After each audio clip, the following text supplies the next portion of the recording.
नमस्कार दोस्तों, आप सभी का स्वागत है हमारे यूट्यूब चैनल बायोलॉजी ज्ञान बाई अखिल सर। आज हम लोग जानेंगे एक बहुत ही महत्वपूर्ण टॉपिक के बारे में जिसका नाम है ट्रांसपायरेशन, या इसको हिंदी में हम लोग वाष्पोत्सर्जन के नाम से जानते हैं। आज के वीडियो में हम लोग जानेंगे कि ट्रांसपायरेशन क्या है, ट्रांसपायरेशन शब्द को सबसे पहले किसने दिया था, फादर ऑफ ट्रांसपायरेशन के नाम से किसको जानते हैं, ट्रांसपायरेशन के प्रमुख कितने कौन कौन से टाइप हैं, किस ट्रांसपायरेशन के द्वारा कितने मात्रा में पानी का लॉस होता है, वाटर का लॉस होता है, ऐसे कौन कौन से कारक हैं जो ट्रांसपायरेशन को जो प्रभावित करते हैं, मोनोकाट पौधे और जो डाइकाट पौधे हैं उनमें स्टोमेटा लीफ के दोनों सरफेस प्रेजेंट होता है कि एक सरफेस प्रेजेंट होता है, जीरोफिटिक पौधों में स्टोमेटा किस टाइप का होता है, संकेन स्टोमेटा क्या होता है, नॉन फंक्शनल स्टोमेटा क्या होता है, स्टोमेटा के प्रेजेंस के आधार पर या इसके नंबर के आधार पर लीफ के कितने टाइप हैं, जैसे हाइपर स्टोमेटिक लीफ का मतलब क्या हुआ, हाइपोस्टोमेटिक लीफ का मतलब क्या हुआ, आइसोस्टोमेटिक लीफ का मतलब क्या हुआ, और लास्ट में जानेंगे ऐसे कौन कौन से फैक्टर हैं जो इस ट्रांसपायरेशन की गति को प्रभावित करते हैं, और ट्रांसपायरेशन रेट को मापने के लिए हम लोग किस इंस्ट्रूमेंट का यूज करते हैं। तो अब हम लोग टॉपिक पर आते हैं। देखिए,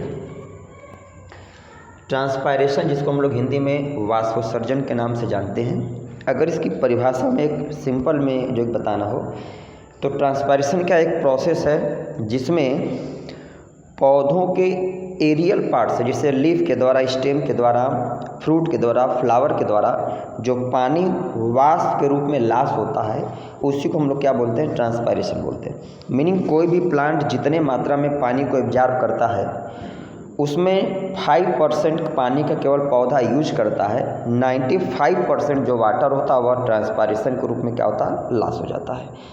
तो क्या बताया गया, term transpiration was given by English botanist Stephen Hall in their book, किताब का नाम था इनके वेजिटेबल स्टैटिक्स इन 1727। इसका मीनिंग है कि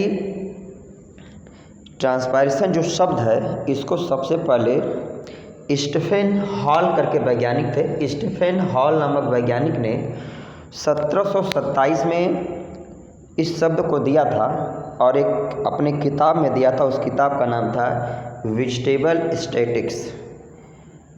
अब इसी कारण से फादर ऑफ ट्रांसपायरेशन किसको हम बोलते हैं, तो स्टीफन हॉल को ही हम लोग फादर ऑफ ट्रांसपायरेशन या वाष्पोत्सर्जन के पिता के नाम से जानते हैं, क्योंकि इन्होंने वाष्पोत्सर्जन के बारे में डिटेल बताया, इसके टाइप के बारे में बताया, डाइकाट मोनोकाट जो पौधे हैं, हाइड्रोफिटिक प्लांट है, जीरोफिटिक प्लांट, उनमें किस प्रकार का ट्रांसपायरेशन होता है, किस प्रकार के स्टोमेटा पाया जाता है, तमाम सारी चीज़ों को इन्होंने बहुत बृहद रूप में और सिस्टमेटिक ढंग से बताया था। लिटरल मीनिंग की अगर हम लोग बात करें तो ट्रांसपायरेशन लैटिन भाषा का शब्द है जिसमें ट्रांस मतलब एक क्रॉस या थ्रू होता है, और एस्पायर जो शब्द इसका मतलब टू ब्रीथ। तो इसका मीनिंग ये हो गया कि ट्रांसपायरेशन क्या एक ऐसी प्रक्रिया है जिसमें पौधे जो पानी को, जो वाटर को एब्जॉर्ब करते हैं तो उनमें ज़्यादातर पानी को क्या करते हैं, वह वाटर वाइपर के रूप में क्या करते हैं, उसको लॉस कर देते हैं।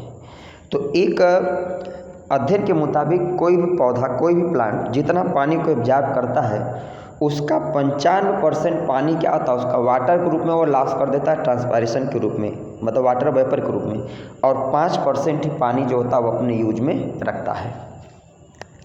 अब बता रहे हैं the loss of excess water. अभी क्या ये ट्रांसपायरेशन की जो कि परिभाषा है कि the loss of excess water in the form of water जो कि वेपर या in the form of vapour from various aerial part of plant such as leaves, stem, flower, bud. Meaning क्या हो गया कि ट्रांसपायरेशन का मीनिंग क्या हो गया कि लॉस ऑफ एक्सेस वाटर मतलब पौधे जो पानी को एब्जॉर्ब करते हैं उनमें जो एक्सेस, जो एक्स्ट्रा, जो अतिरिक्त पानी होता है उस पानी को पौधे अपने एरियल पार्ट के द्वारा, जैसे स्टेम हो गया, लीफ हो गया, फ्रूट हो गया, फ्लावर हो गया, इनके द्वारा वाटर वाइपर के रूप में जो लॉस करते हैं, तो इसी को हम लोग क्या बोलते हैं, ट्रांसपायरेशन या वाष्पोत्सर्जन बोलते हैं।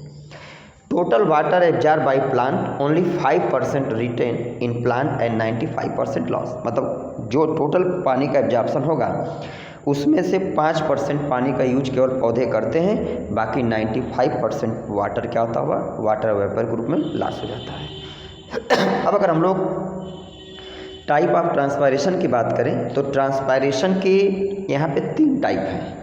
एक कई बार एग्जाम में पूछा गया वाइवा में, स्टोमेटल ट्रांसपायरेशन, क्यूटिकुलर ट्रांसपायरेशन और लेंटिकुलर ट्रांसपायरेशन। देखिए बहुत सिंपल मीनिंग है। स्टोमेटल ट्रांसपायरेशन मतलब क्या हुआ कि loss of water in the form of water vapour from stomata, मतलब स्टोमेटा के द्वारा पानी का वाटर वेपर या जल वाष्प के रूप में लॉस होने की प्रक्रिया क्या कहलाती है, स्टोमेटल ट्रांसपायरेशन कहलाती है। और जो 95% जो वाटर लॉस होता है उस 95% का 80 to 90% वाटर जो होता है वो स्टोमेटा के द्वारा ही लॉस होता है।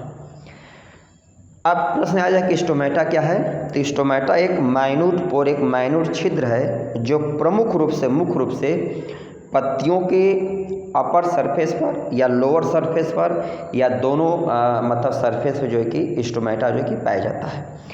अब इस स्टोमेटा के प्रेजेंस के आधार पर ही अगर हम लोग देखें, अगर लीफ के टाइप कई बार वाइवा में पूछा गया, अगर पूछा जाए कि हाइपर स्टोमेटिक लीफ, तो हाइपर स्टोमेटिक लीफ का मतलब क्या होगा, हाइपर मतलब यहाँ पे ज़्यादा, मतलब अपर से तात्पर्य है।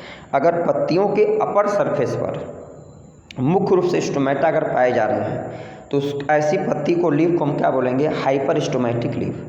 हाइपोस्टोमेटिक लीफ है मतलब अगर स्टोमेटा पत्तियों के लोअर सरफेस पर, लोअर एपिडर्मिस पर अगर विशेष कर पाए जा रहे हैं तो इसको हम क्या बोलेंगे, हाइपोस्टोमेटिक लीफ। और आइसोस्टोमेटिक लीफ का मतलब क्या हो गया कि अगर स्टोमेटा लीफ के दोनों सरफेस पे, दोनों अपर लोअर दोनों एपिडर्मल रीजन पर अगर पाए जाते हैं इक्वली एक तरीके से, तो इसको हम क्या बोलेंगे, आइसोस्टोमेटिक लीफ के नाम से जानेंगे। अब देखो क्यूटिकुलर ट्रांसपायरेशन, टोटल जो वाटर लॉस होता है उस टोटल वाटर लॉस का 3 से 9% या कहें 3 से 10% जो वाटर का लॉस होता है वह क्यूटिकल के द्वारा होता है। क्यूटिकल का मीनिंग क्या हो गया कि जो एपिडर्मिस है, एपिडर्मिस के ऊपर एक लेयर होती है जिसको हम लोग क्यूटिकल कहते हैं। क्यूटिकल जो है क्यूटिन नामक फैटी सब्सटेंस से बनी होती है, इसलिए इसका नाम जो है कि क्यूटिकल जो कि दिया गया। तो जितने भी पौधे जीरोफिटिक नेचर के होते हैं तो उन जीरोफिटिक पौधों में क्यूटिकल की लेयर क्या आती है, मल्टी लेयर होती है। तो क्यूटिकल की लेयर जितनी थिक होगी या जितनी मल्टी लेयर होगी, ट्रांसपायरेशन का दर क्या होगा, उतना कम होगा। तो क्यूटिकुलर ट्रांसपायरेशन मतलब क्या गया, loss of water in the form of water vapour from cuticle. और लेंटिकुलर ट्रांसपायरेशन, लेंटिकुलर से तात्पर्य क्या, लेंटिसिल से है, मतलब loss of water in the form of water vapour from lenticel. तो लेंटिसिल क्या, लेंटिसिल एक माइन्यूट पोर है जो उड़ी पौधे होते हैं उनके बार्क में, उनके छाल में एक माइन्यूट पोर, एक छिद्र होता है जिसको हम लेंटिसिल बोलते हैं। लेंटिसिल का विशेष फंक्शन क्या होता है, गैसेस एक्सचेंज करना होता है। तो इस गैसेस एक्सचेंज के द्वारा 0.1 से 1% वाटर लॉस होता है। तो ये 3 माध्यम से क्या होता है, ट्रांसपायरेशन मतलब वाटर लॉस जो कि होता है। अब अगर हम लोग बात करें कि जो स्टोमेटा है तो each stomata surrounded by special cell known as guard cells that are kidney shape या बीन शेप या रेनिफॉर्म शेप इन डाइकट। ये बहुत ही महत्वपूर्ण प्रश्न है कि स्टोमेटा जो होता है वो बाहर से कुछ स्पेशल प्रकार की सेल से कवर होता है, ढका होता है। तो इस स्पेशल सेल को हम लोग क्या बोलते हैं, गॉड सेल बोलते हैं, रक्षक कोशिकाएं कहते हैं। एक कई बार एग्जाम में पूछा गया कि रक्षक कोशिकाओं का शेप क्या होता है। देखिए डाइकाट और मोनोकाट दोनों में अलग अलग होता है। तो अगर पौधा डाइकाट है, द्विबीजपत्री पौधा है, तो द्विबीजपत्री पौधे में जो गॉड सेल्स जो रक्षक कोशिकाएं होती हैं उनका शेप किडनी शेप का हो सकता है या बीन शेप इसी को बोलते हैं, या इसी को हम जो कि रेनिफॉर्म, किडनी से तात्पर्य है किडनी शेप, बीन शेप या रेनिफॉर्म शेप का होता है गॉड सेल, किसमें, डाइकाट में। मोनोकाट का एक कई बार एग्जाम में पूछा गया, वेरी इंपॉर्टेंट है कि मोनोकाट पौधों में जो गॉड सेल का शेप क्या होता है। तो मोनोकाट पौधों में जो गॉड सेल्स जो रक्षक कोशिकाएं होती हैं वह डम्बल शेप का या बारबेल शेप, एक कई बार एग्जाम में ये ऑप्शन दिया है बारबेल शेप का। तो जो मोनोकाट पौधे होते हैं उनमें पत्तियों में स्टोमेटा में जो गॉड सेल्स होते हैं वह गॉड सेल्स मोनोकाट में या ग्रॉसेज में डम्बल शेप या बारबेल शेप का होता है। अब हम लोग नंबर ऑफ स्टोमेटा की अगर बात करें तो एक अध्ययन के जो के मुताबिक क्या, नंबर ऑफ स्टोमेटा पर स्क्वायर सेंटीमीटर, मतलब लीफ के 1 स्क्वायर सेंटीमीटर में स्टोमेटा की संख्या 1000 से लेकर के 6000, मतलब पर स्क्वायर सेंटीमीटर एरिया में लीफ के स्टोमेटा की संख्या 1000 से लेकर के 6000 तक होता है। All stomata of leaf cover, अगर हम लोग टोटल लीफ एरिया की सरफेस एरिया की बात करें तो 1 से 2% एरिया, लीफ के पूरे सरफेस एरिया का 1 से 2% एरिया पर स्टोमेटा जो है कि पाया जाता है। अब दो टर्म यहाँ पे देखिए है, पोरोमीटर और पोटोमीटर। ये भी कई बार एग्जाम में पूछा गया है। पोटोमीटर ज़्यादा महत्वपूर्ण है। तो एक कई बार पूछा गया कि ट्रांसपायरेशन की दर को अगर हमें मापना है, पत्तियों में ट्रांसपायरेशन दर का अध्ययन करना है तो किस इंस्ट्रूमेंट, किस यंत्र का उपयोग करते हैं। देखिए पोटोमीटर का काम क्या होता है कि पोटोमीटर की सहायता से हम लोग ट्रांसपायरेशन की दर को मापते हैं। और पोरोमीटर क्या है, एक साइंटिफिक इंस्ट्रूमेंट है, इसके सहायता से हम लोग स्टोमेटल कंडक्टेंस या रेसिस्टेंसी को मापते हैं। मीनिंग अगर ये एग्जाम में आ जाए कि स्टोमेटल कंडक्टेंस या रेसिस्टेंसी किस इंस्ट्रूमेंट से मापते हैं तो उसका नाम हम बताएंगे पोरोमीटर। रेट ऑफ ट्रांसपायरेशन कैसे मेजर करते हैं, मापते हैं, तो पोटोमीटर के द्वारा हम रेट ऑफ ट्रांसपायरेशन मापते हैं। अब नेक्स्ट प्रश्न आता है कि डिस्ट्रीब्यूशन ऑफ स्टोमेटा, मतलब अलग अलग प्रकार के पौधों की पत्तियों में स्टोमेटा का वितरण, डिस्ट्रीब्यूशन कैसे कैसे होता है।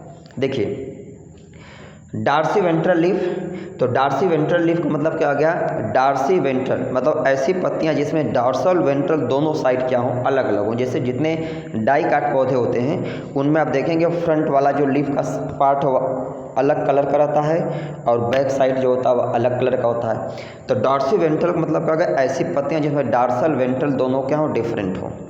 तो एक डॉर्सी वेंट्रल लीफ डाइकाट का मतलब फीचर है। तो जो डाइकाट पौधे होते हैं उनमें stomata more and lower surface, मतलब जो डाइकाट पौधे होते हैं या जो डार्सी वेंट्रल लीफ होती हैं उनमें स्टोमेटा विशेष करके आते हैं लोअर सरफेस होते हैं। इसका भी एक डिफेंसिव जो कि मैकेनिज्म है, क्योंकि जो डाइकाट पौधे होते हैं वह जनरली मेजॉरिटी ऑफ केसेज में क्या होते हैं, मुख्य रूप से जो कि पेरिनियल हैं या उडी होते हैं। तो इनमें अगर स्टोमेटा लोअर सरफेस पे रहेगा तो लोअर सरफेस पे स्टोमेटा रहने से ये लाभ मिलता है कि वो डायरेक्ट सनलाइट के संपर्क में नहीं आता है, जिससे क्या होता है, वाटर लॉस कम होता है। मतलब जो डाइकाट पौधे हैं इनको पानी के लिए बहुत ज़्यादा संघर्ष इसीलिए नहीं करना पड़ता है। अब दूसरा आता है आइसो बाइलेटरल लीफ। देखिए आइसो मतलब सेम या समान, बाई मतलब दोनों और लेटर मतलब लेटरल साइड। अगर ऐसे पौधे जिनमें पत्तियों का दोनों साइड क्या हो, एक जैसा हो, जैसे जितने भी मोनोकाट पौधे हैं, धान गेहूँ सब में आप लोग देखेंगे लीफ का दोनों सरफेस एक जैसा होता है, उसको हम लोग डिफ्रेंशिएट नहीं कर सकते। तो ऐसे पत्ती को हम लोग आइसो बाइलेटरल लीफ कहते हैं और किस में पाई जाती हैं, मोनोकाट पौधों में पाई जाती हैं। तो आइसो बाइलेटरल जो लीव्स होती हैं इनमें स्टोमेटा जो होता है वह दोनों सरफेस पे इक्वल स्टोमेटा दोनों सरफेस पे होता है। इसीलिए मोनोकाट जो प्लांट्स हैं डाइकाट के कंपेरिजन में हमें ज़्यादा फ्रिक्वेंटली पानी की ज़रूरत पड़ती है, क्योंकि स्टोमेटा अपर सरफेस पे ही होता है, जिससे वाटर लॉस क्या होगा, ज़्यादा होगा। क्योंकि अपर सरफेस पे स्टोमेटा है तो लाइट के संपर्क में ज़्यादा आएगा, जिससे स्टोमेटा ओपन होगा, वाटर लॉस ज़्यादा होगा। तीसरा कंडीशन है फ्लोटिंग लीव्स, मतलब ऐसे पौधे जो पानी के ऊपर क्या होते हैं, तैरते रहते हैं, फ्लोट करते रहते हैं। तो फ्लोटिंग लीफ में स्टोमेटा केवल अपर सरफेस पे होता है। जैसे इसका एग्जांपल क्या है, वाटर लिली।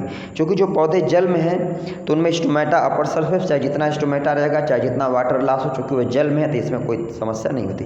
तो हमको याद रखना है कि जो फ्लोटिंग लीव्स होते हैं उनमें स्टोमेटा अपर सरफेस होता है। Most common example water lily है। इसके बाद चौथा पॉइंट आता है इन सबमर्ज प्लांट। सबमर्ज प्लांट का मीनिंग क्या होगा, ऐसे पौधे जो पानी के अंदर डूबे रहते हैं, कुछ पार्ट उनका पानी के बाहर होता है। तो सबमर्ज पौधों में स्टोमेटा जो होता है जनरली नॉन फंक्शनल होता है, मतलब इस स्टोमेटा का कोई कार्य नहीं होता है। और इस नॉन फंक्शनल स्टोमेटा कहाँ पाया जाता है, सबमर्ज प्लांट में। एग्जाम्पल पूछा जाए तो hydrilla. Xerophytic plant a very very important है। जो पौधे जीरोफिटिक होते हैं, मतलब जो ऐसे पौधे जो रेगिस्तानी एरिया में ग्रो करते हैं, तो वहाँ उसमें स्टोमेटा किस टाइप का होता है, ये बहुत इंपॉर्टेंट प्रश्न है। तो इसमें स्टोमेटा जो होता है याद रखेंगे संकन टाइप का स्टोमेटा होता है। किसमें, जीरोफिटिक पौधों में। देखिए जीरोफिटिक पौधों में स्टोमेटा संकन टाइप का। संकन स्टोमेटा का मतलब क्या होता है कि स्टोमेटा एक कैविटी के अंदर पाया जाता है। मीनिंग जो जैसे अपर एपिडर्मिस है, तो अपर एपिडर्मिस में स्टोमेटा जो होता है वह एक ऐसे नीचे ऐसे कैविटी के रूप में पाया जाता है। तो इसको हम क्या बोलते हैं, संकेन स्टोमेटा। तो संकेन स्टोमेटा का मीनिंग हम यही बताएंगे कि स्टोमेटा प्रेजेंट यानी जो है कि कैविटी इनसाइड द एपिडर्मिस। ऐसा क्यों होता है, तो स्टोमेटा एपिडर्मिस से जितना दूर होगा, एक कैविटी में होगा, तो वह लाइट से उतना कम संपर्क में आएगा, और लाइट से जितना कम संपर्क में आएगा तो वाटर लॉस की संभावना उतना कम है। क्योंकि जो जीरोफिटिक पौधे हुआ इस रेगिस्तानी एरिया में जनरली ग्रो ही कर रहे हैं, जहाँ पे पानी की उनको बहुत कमी है, तो इसलिए स्टोमेटा उनमें इस टाइप से होगा जिससे वाटर कम से कम लॉस हो, अपने जीवन को आसानी से वो बचा सके। अब हम लोग आते हैं अगले पॉइंट पर कि एंटी ट्रांसपेरेंट क्या होता है। देखिए नाम से स्पष्ट है, एंटी ट्रांसपेरेंट का मतलब क्या, अगर ऐसा कोई सब्सटेंस जो ट्रांसपायरेशन की दर को कम करता है। एंटी ट्रांसपेरेंट मीनिंग ऐसा सब्सटेंस, ऐसा पदार्थ जो ट्रांसपायरेशन की दर को कम करता है, उसको हम लोग एंटी ट्रांसपेरेंट बोलते हैं। एग्जाम्पल इसमें क्या है, तो कलरलेस प्लास्टिक्स हैं, सिलिकॉन ऑयल है, ठीक है, फेनाइल मर्क्यूरी क्लोराइड है और एब्सिसिक एसिड है। या कुछ स्पेसिफिक सब्सटेंस हैं जो कि एंटी ट्रांसपेरेंट के रूप में काम करते हैं, मतलब ट्रांसपायरेशन की दर को कम करते हैं। अब ऐसे कौन कौन से फैक्टर हैं जो ट्रांसपायरेशन को, वाष्पोत्सर्जन की दर को प्रभावित करते हैं। देखिए वाष्पोत्सर्जन की दर को प्रभावित करने वाले फैक्टर को हम लोग यहाँ पे दो पार्ट में डिवाइड कर दिए हैं, एक्सटर्नल फैक्टर और इंटरनल फैक्टर। एक्सटर्नल मतलब बाह्य कारक और इंटरनल मतलब अंतः कारक। बाह्य कारक में क्या क्या है, देखिए पहला पॉइंट है एक्सटर्नल फैक्टर में humidity in air, meaning air में जितना ज़्यादा नमी होगी तो ट्रांसपायरेशन क्या होगा, कम होगा। भाई हमारा बाहर का इन्वायरमेंट जितना ड्राई होगा, जितना सूखा रहेगा, तो ट्रांसपायरेशन उतना तेज़ी से होगा। तो पहला पॉइंट क्या है कि ह्यूमिडिटी इन एयर, इसका मीनिंग हो गया कि एयर में ह्यूमिडिटी की मात्रा जितना ज़्यादा होगी ट्रांसपायरेशन दर उतना कम होगा। दूसरा टेम्परेचर, सेम वही मीनिंग है, टेम्परेचर जितना ज़्यादा होगा तो क्या होगा, स्टोमेटा, पहले हम लोग पढ़े कि एक रेंज तक अगर देखा जाए तो टेम्परेचर बढ़ने पर क्या होता है कि स्टोमेटा की ओपनिंग क्या होती है, प्रॉपर होती है। तो एक टेम्परेचर बढ़ने से रेट ऑफ ट्रांसपायरेशन क्या होता है, बढ़ता है एक समय के बाद, लेकिन एक लिमिट से अधिक टेम्परेचर बढ़ने पर स्टोमेटा क्लोज हो जाता है। तो यहाँ पे हम लोग क्या बताएंगे कि टेम्परेचर बढ़ने पर, जैसे जैसे टेम्परेचर बढ़ता जाएगा रेट ऑफ ट्रांसपायरेशन क्या करेगा, इंक्रीज करेगा। लाइट है, तो लाइट क्या, स्पेसिफिक कलर की लाइट जो होती है ट्रांसपायरेशन की दर को क्या करती है, मतलब प्रमोट करती है। क्योंकि जो स्टोमेटा है वह स्पेसिफिक कलर की लाइट में क्या आता है, ओपन होता है। तो लाइट का कलर जो ये भी क्या आता है, ट्रांसपायरेशन दर को प्रभावित करता है। नेक्स्ट वाइंड वेलोसिटी, मतलब मीडियम में जो हवा के चलने की जो दर है, गति है, वाइंड वेलोसिटी जितना ज़्यादा होगी तो क्या होता है, ट्रांसपायरेशन का दर भी क्या होगा, उतना ज़्यादा होगा। और अगला पॉइंट है वाटर कंटेंट इन सॉयल। ये भी बहुत इंपॉर्टेंट फैक्टर है। सॉयल में पानी की मात्रा जितना ज़्यादा होगी, तो सॉयल में पानी की मात्रा जितना ज़्यादा होगी तो ट्रांसपायरेशन भी क्या उतना ज़्यादा होगा। सॉयल में वाटर कंटेंट जितना कम होगा तो ट्रांसपायरेशन की दर भी उतना कम होगा। तो मीनिंग क्या गया कि वाटर कंटेंट इन सॉयल क्या है, ट्रांसपायरेशन दर को डायरेक्टली प्रभावित करता है। अब आता है इंटरनल फैक्टर। इंटरनल फैक्टर में क्या है, क्यूटिकल मल्टी लेयर। अभी हम लोग पढ़ें कि क्यूटिकल क्या है, एपिडर्मिस के ऊपर एक लेयर है जिसको हम लोग क्यूटिन नामक फैट की बनी होती है, जिसको हम लोग क्यूटिकल कहते हैं। तो जो पौधा जितना ज़्यादा जीरोफिटिक होता है उनमें क्यूटिकल की लेयर उतनी थिक होती है और मल्टी लेयर होती है। तो क्यूटिकल की थिकनेस जितना ज़्यादा मोटी होती जाएगी या क्यूटिकल लेयर जितना ज़्यादा मल्टी लेयर होती जाएगी, ट्रांसपायरेशन रेट उतना घटेगा। क्यों घटेगा, तो क्यूटिकल की लेयर जितनी मोटी होगी या जितनी मल्टी लेयर होगी तो वो क्या करेगा, वो स्टोमेटा को लाइट से दूर रखेगा, जिससे स्टोमेटा क्या करेगा, ओपन नहीं होगा और ट्रांसपायरेशन हमारा कम होगा। अगला हेयरी लीफ। हेयरी लीफ का मीनिंग हो गया कि जैसे कोई प्लांट है उसमें अगर हेयर लाइक ग्रोथ जितना ज़्यादा होगा तो हेयर क्या करते हैं, स्टोमेटा को कवर करके रखेंगे। तो हेयरी लीफ में यही होगा कि ट्रांसपायरेशन की दर क्या होती है, कम होती है। क्यों कम होगी, क्योंकि स्टोमेटा जो होगा वह हेयर के द्वारा कवर होता है, ढका होता है, लाइट के संपर्क में डायरेक्टली नहीं आएगा, जिससे क्या होगा, ट्रांसपायरेशन की दर कम होगी। अगला पॉइंट है संकेन स्टोमेटा। अभी हम लोग पढ़े संकेन स्टोमेटा किसका, जीरोफिटिक पौधों का फीचर है। तो संकेन स्टोमेटा का मीनिंग क्या हो गया कि यह एपिडर्मिस के नीचे एक कैविटी के अंदर पाया जाता है। तो इसका लाभ ये मिलेगा कि स्टोमेटा लाइट से उतना दूर रहेगा जिससे ट्रांसपायरेशन रेट क्या होगा, घटेगा। तो संकेन स्टोमेटा क्या करेगा, ट्रांसपायरेशन की दर को डिक्रीज करेगा। और लास्ट पॉइंट है number of stomata on leaves, पत्तियों में स्टोमेटा की संख्या कितना है। अगर पत्तियों में स्टोमेटा की संख्या जितना ज़्यादा होगी तो ट्रांसपायरेशन रेट उतना ज़्यादा होगा, पत्तियों में स्टोमेटा की संख्या जितना कम होगी तो ट्रांसपायरेशन रेट क्या होगा, उतना कम होगा। ठीक है। अब हम लोग अगर आज के वीडियो को 1 मिनट में समरी के रूप में देखें तो ट्रांसपायरेशन क्या है। ट्रांसपायरेशन एक ऐसी प्रोसेस या प्रक्रिया है जिसमें पौधे जो वाटर एब्जॉर्ब करते हैं वो एक्सेस वाटर को वाटर वेपर के रूप में लॉस करते हैं, उसी को हम ट्रांसपायरेशन बोलते हैं। जो वाटर वेपर के रूप में लॉस होता है मुख्य रूप से स्टोमेटा के द्वारा लॉस होता है, क्यूटिकल के द्वारा लॉस होता है और लेंसिल के द्वारा लॉस होता है। स्टोमेटा एक माइन्यूट पोर है जो मुख्य रूप से पत्तियों में पाया जाता है और कुछ स्टेम में भी, लेकिन मेजॉरिटी ऑफ केसेज में लीफ में पाया जाता है। तो 80 से 90% वाटर लॉस स्टोमेटा के द्वारा होता है, 3 से 10% लॉस वाटर लॉस क्यूटिकल के द्वारा होता है और 0.1 से 1% वाटर लॉस लेंसिल के द्वारा होता है। तो इसीलिए लेंसिल क्या, तो लेंसिल एक माइन्यूट पोर है जो वुडी पौधों में छाल बार के नीचे पाया जाता है और जो विशेषकर गैसेस एक्सचेंज जिसका काम होता है, लेकिन गैसेस एक्सचेंज के माध्यम के दौरान कुछ मात्रा में वाटर लॉस होता है। अब अगर हम लोग स्टोमेटा जो होता है कि स्पेशल प्रकार की सेल से कवर होता है, कुछ स्पेसिफिक सेल से, जिसको हम लोग गॉड सेल्स रक्षक कोशिकाएं बोलते हैं। तो बहुत इंपॉर्टेंट प्रश्न है, डाइकाट पौधों में जो गॉड सेल्स होती हैं उनका जो शेप होता है, रक्षक कोशिकाओं का शेप होता है किडनी शेप या बीन शेप या रेनी शेप होता है या रेनिन फॉर्म होता है। और मोनोकाट की पत्तियों में जो गॉड सेल्स होती हैं स्टोमेटा की, वह किस शेप की होती हैं, तो हम बताएंगे डम्बल शेप या बारबेल शेप की जो कि होती है। ठीक है। अब इसके आधार पर अगर डॉर्सिवेंट्रल लीफ मतलब पूछा जाए तो डॉर्सिवेंट्रल लीफ का मतलब डाइकाट की लीफ हो गया, इसमें स्टोमेटा लोअर सरफेस पे ज़्यादा पाया जाता है। आइसोबाइलेटरल लीफ मतलब मोनोकाट हो गया जिनमें स्टोमेटा दोनों सरफेस पाया जाता है। एक और टर्म स्टोमेटा के आधार पर अगर पूछा जाए हाइपर स्टोमेटिक लीफ, तो हाइपर स्टोमेटिक लीफ का मतलब स्टोमेटा लोअर सरफेस पे ज़्यादा, स्टोमेटा अपर हाइपर मतलब ज़्यादा होता है, तो हाइपर स्टोमेटिक मतलब स्टोमेटा अपर सरफेस पे ज़्यादा पाया जाएगा, मोस्टली पाया जाएगा। हाइपोस्टोमेटिक लीफ का मतलब क्या हो गया कि स्टोमेटा लोअर सरफेस पे ज़्यादा होगा। आइसोस्टोमेटिक लीफ मतलब लीफ के दोनों सरफेस पे स्टोमेटा क्या होगा, इक्वली पाया जाएगा। ठीक है दोस्तों, तो ये था आज का वीडियो। उम्मीद है आप लोगों को वीडियो अच्छा लगेगा। आप लोग वीडियो को बिना स्किप किए हुए ध्यानपूर्वक देखिए। हाँ, वीडियो अगर आप लोगों को अच्छी लगती है तो वीडियो पर आप लोग कमेंट करिए, चैनल को हमारे अधिक से अधिक सब्सक्राइब करिए और शेयर करिए, जिससे क्या हमें एक फीडबैक, एक एनर्जी मिलता रहे और हम ऐसे आप लोगों के लिए वीडियो बनाते रहें। धन्यवाद।